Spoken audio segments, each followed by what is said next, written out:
This movie begins with Mona, a young lady serving time in jail, having her bath.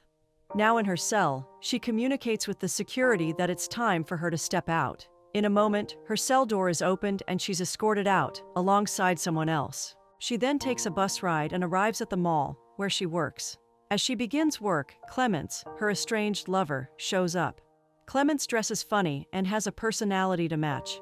From afar, he signals Mona that he's in the vicinity. Mona shows her frustration regarding his presence. Efforts to signal him not to approach her are ignored. Clement approaches her and tries to initiate a conversation, but Mona shuns him. She asks him to leave, reminding him that they aren't lovers. Clement even tries to buy her a meal, but Mona asks that he leave at once. She continues to be firm with her stance until Clement withdraws shamefully and disappears. Clement begins reminiscing about the fun times he shared with Mona. This time, Mona had too much alcohol to drink at the park. She starts acting intoxicated. Clement proceeds to take proper care of her before getting her home. Away from his thoughts, Clement is bothered, so he calls his friend Abel to inform him of Mona's attitude. While they talk, Clement remembers a certain day. Clement meets Mona in a restaurant. The two exchange pleasantries warmly, after which Clement hands her a present, a sparrow in a cage. Mona is excited as she plays with the sparrow, but her excitement soon fades. She quickly tells Clement that they can't see each other. Clement wonders what must have informed Mona's decision, but Mona doesn't say. She immediately stands up to leave. Clement pleads with her to reconsider, but she's already made up her mind. Clement wants her to at least go with the sparrow, but Mona declines. She doesn't even like birds. Now back to his call. He pleads with Abel to tell him what to do. Abel thinks that Clement should get busy to get his mind off Mona. He proposes that Clement read a newspaper and do the crossword puzzles in it. He also promises to meet up with him much later. When the call ends, Abel continues having fun with the two ladies he's with. That same day, Abel goes to his girlfriend's school to surprise her. Colette is excited to meet him, jumping on him to rain kisses. Abel then asks her why she'd always make him wait at a spot instead of letting him meet her inside. She jokes that she'd rather her friends not see the old man she's dating. They both laugh over it as they continue their public display of affection. That evening, Abel is at work. A gentleman drives his convertible car to buy gas. After Abel sells him some, the gentleman goes on to a grocery store to get some groceries.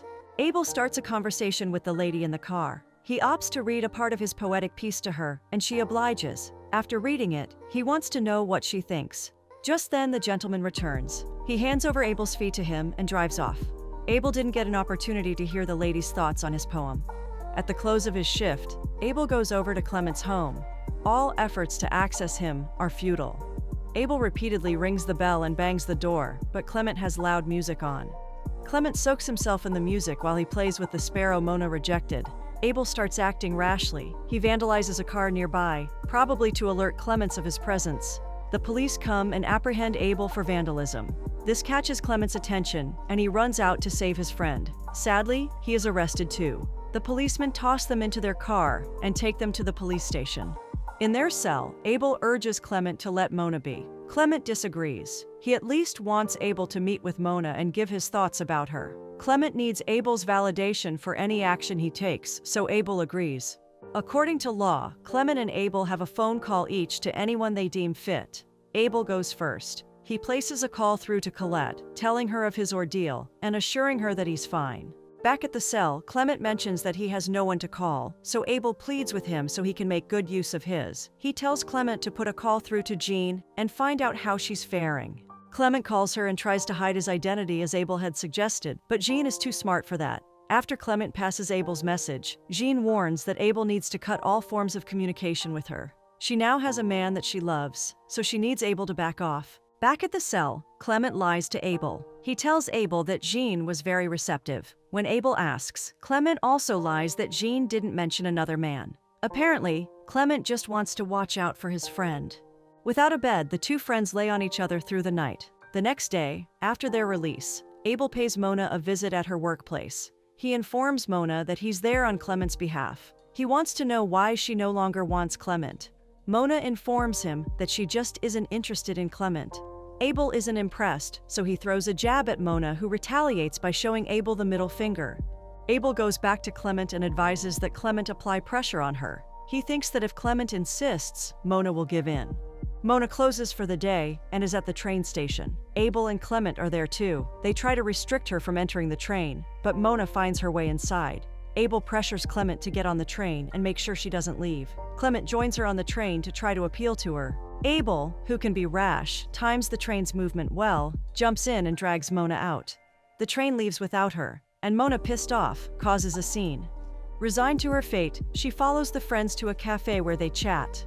The next train will arrive soon, but Mona now has other plans. She'll stay back. Back at the correctional center, an official puts a call through to a judge. She explains Mona's new habit of returning late and defying the terms of her partial release. They then agree that if it happens again, Mona will have to be charged in court. Mona continues her time with Clement and Abel. They join the cast of an ongoing movie shoot. Mid-shoot, Clement pulls Mona to a corner and professes his love for her. Mona explains that she can't fall in love with Clement, and then she begs him to understand. Clement is heartbroken. As Mona speaks, tears roll down his cheeks. Mona walks up to Abel and pleads with him to explain things to Clement. Sadly, Clement is trying to end his life. He picks up a sharp object and cuts his vein. Abel then helps stop the bleeding and thereafter takes him to the hospital. Clement is attended to on time, stopping him from bleeding out. After Clement apologizes for messing himself up, the nurse comes and asks that the other two leave. Visit time is over. Abel and Mona visit a pub to relax for a while. Mona wants to let loose, so she orders a beer. She then hits the dance floor, dancing like she's under some sort of demonic spell. Abel watches her in amazement and confusion. She finishes her super energetic dance and requests another beer. All the while, Abel refuses to have even a glass. They leave the pub, and Mona makes them go to a church. The sight of people praying to God amazes Mona a lot. She ponders why people ask God for forgiveness of sins. Mona points to an old lady and wonders why she's praying and whom she's praying for. She suggests that the old lady probably has a daughter in jail whom she wants out. Mona makes them sit close to the old lady. There, Abel asks what their next move should be. Mona lays it bare. She wants them back at Clement's apartment, making love all night. She confesses that she has always wanted a taste of Abel since she first saw him. Abel shows no emotions. At Abel's apartment, they make love all night. At the end of the first session, Mona notices Abel's downcast look. Abel can't stop thinking of his friend Clement and how much he has betrayed him. The next morning, Mona tries to be jovial, but Abel keeps his usual straight face. Suddenly, he has a realization and tells Mona to get dressed. It's time for her to leave. Still confused, Mona starts putting on her clothes, but Abel, unable to tolerate her presence any longer, pushes her out before she's fully dressed. He paces about in the room, then dashes to the hospital where Clement has been admitted. Abel wants them to escape from the hospital without being seen. Clement wonders why, but Abel doesn't say. Abel escapes through the window and Clement follows. He's stuck for a while, and when he finally jumps, he hurts himself again. They're caught by the doctor, who makes Abel sign a form, accepting to be Clement's guardian for the next few days. When the doctor leaves, Clement takes off running. He wants to go look for Mona. Abel catches up with him and stops him, managing to get Clement home instead.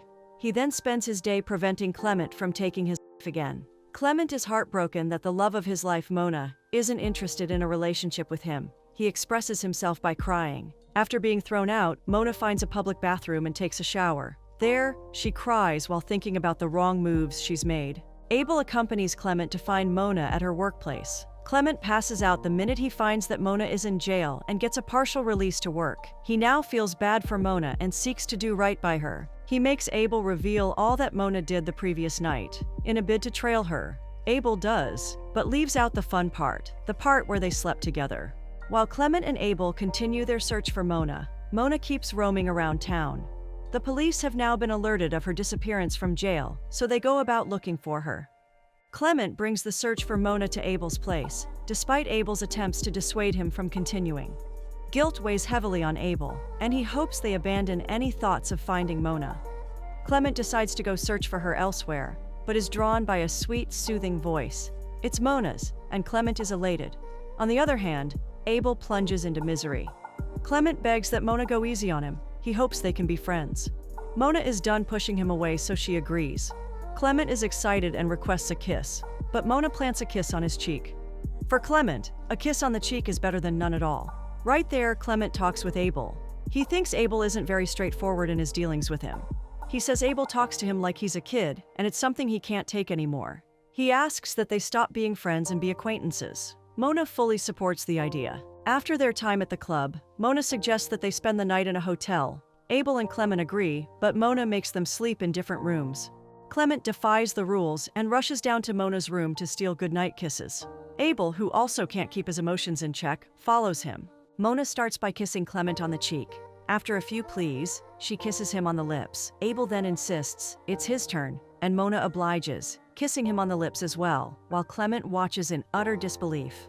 Once their kissing escapade ends, Mona casually suggests the friends head to their room. Mona realizes she's in a deep mess with the authorities, so she finds ways to sort herself out. She also pens down a letter to her mom, stating how much hope she has of being free. Clement and Abel reevaluate their friendship. Clement confesses that he sees no headway in their relationship. They then go to sleep. Abel sneaks out of the room to get some drinks, but Clement thinks he's gone to go meet Mona. While Abel has a drink at the bar and gets groped by the bartender who thinks he's gay, Clement keeps knocking on Mona's door. He promises to end his life if Mona doesn't stop whatever she's doing with Abel at the moment. Mona is in a world of her own. She soaks in the pressure without opening the door. Abel sees Clement outside, pacing. He tries to have a word with him, but Clement ignores him, running away. Abel catches up and confesses that Clement is all he has. He would prefer they don't end their friendship. There's a mild altercation, and Clement ends up wounded. Finally, the police find Mona and take her back into custody. She smiles at her friends before being taken away. The two friends sit to talk. Clement is convinced that Abel slept with Mona, but Abel denies it with tears in his eyes. Clement doesn't believe him, but maybe Abel's tears can soften his heart.